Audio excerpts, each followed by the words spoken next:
Hey y'all, glad you're here. We are going to do something for you today that you have been asking for a while. Let's go.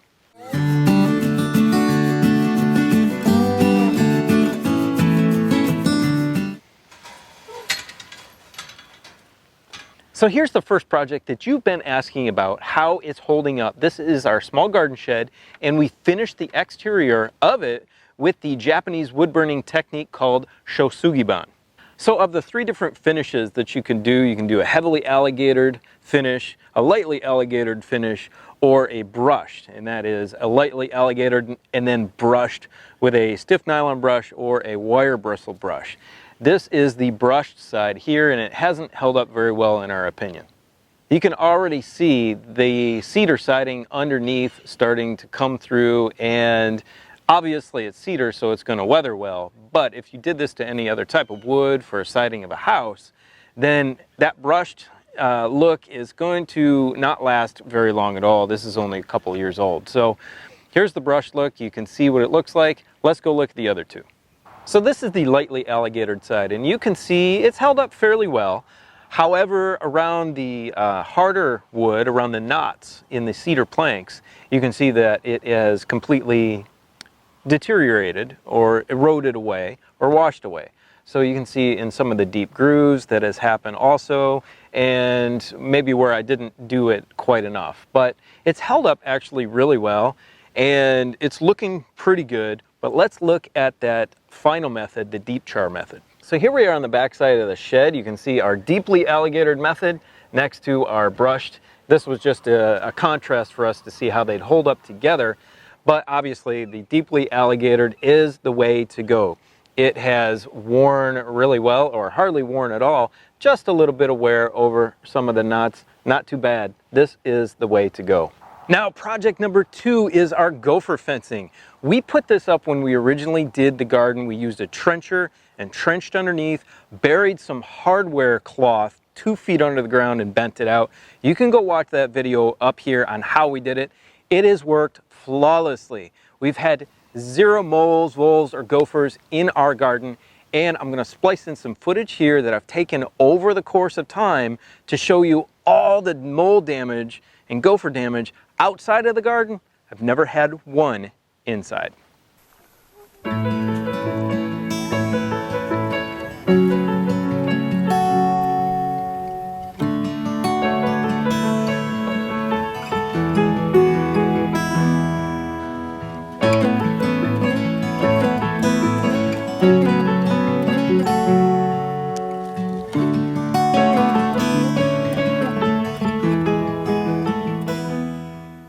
This is the way to go because you don't ever have to use chemicals or traps or annoying stuff.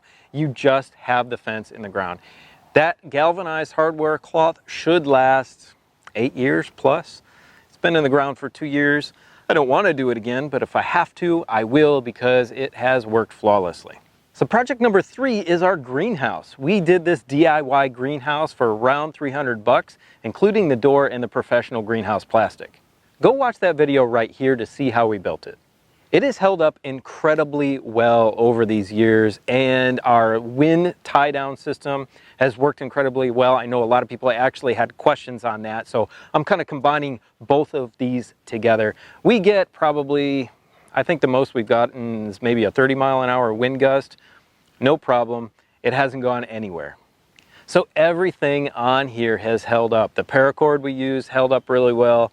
All the system to rig it over the top for that tie-down system held up really well. The only regrets we have are, like I said, I think I mentioned in a previous video, those little white clips. They just don't hold up under the sun. They're not very, they're not treated for UV like the greenhouse plastic is. So they have broken down, loosened up, and then popped off. So in the future, if we did another DIY greenhouse, we'd come up with a different type of system to hold the plastic down. So one mistake we did make is not spreading out our weed barrier fabric underneath the greenhouse before we put it up. We have a very nasty vining grass in this area. It sends out rhizomes. I talked about that in previous videos. It is difficult to control if you can control it at all. A lot of people call it quack grass, but I call it insanity. So If I was to do this again, I'd overlap our weed barrier fabric by at least 1.5 feet, and I'd come out at least 3 feet from the edge of the greenhouse.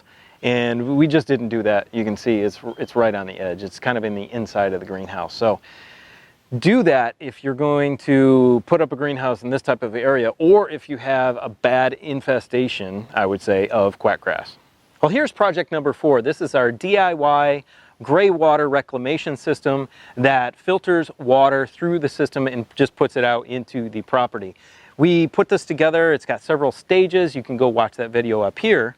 So currently we only have the laundry hooked up to it, but it can handle more, and we're going to be diverting the showers there and the sinks there also. And that saves us on putting a lot of water into our septic system. All the native grasses and plants that we planted in there like a more wet environment, and they help to filter the water as it's coming out of the house. They're doing a great job and all thriving in there.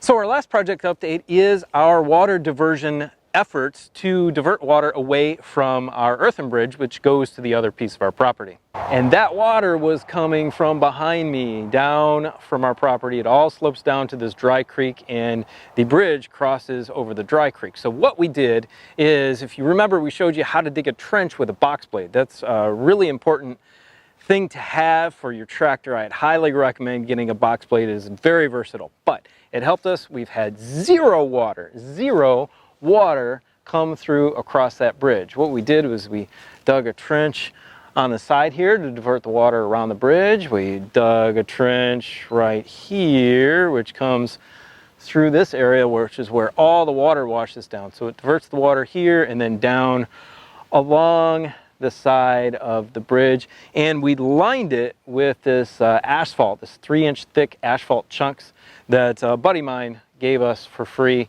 He's a dump truck operator. He got it. It's an old parking lot from a local grocery store, actually. So that has helped really well, and it hasn't eroded at all because those chunks move around. It's not a solid bed of concrete that water can get underneath and erode underneath. So if you're doing something like this, line it with big rocks or chunks of things. So it works fantastically well. Those are the 5 project updates that y'all have been asking about, and we're happy to share how they're working out with you.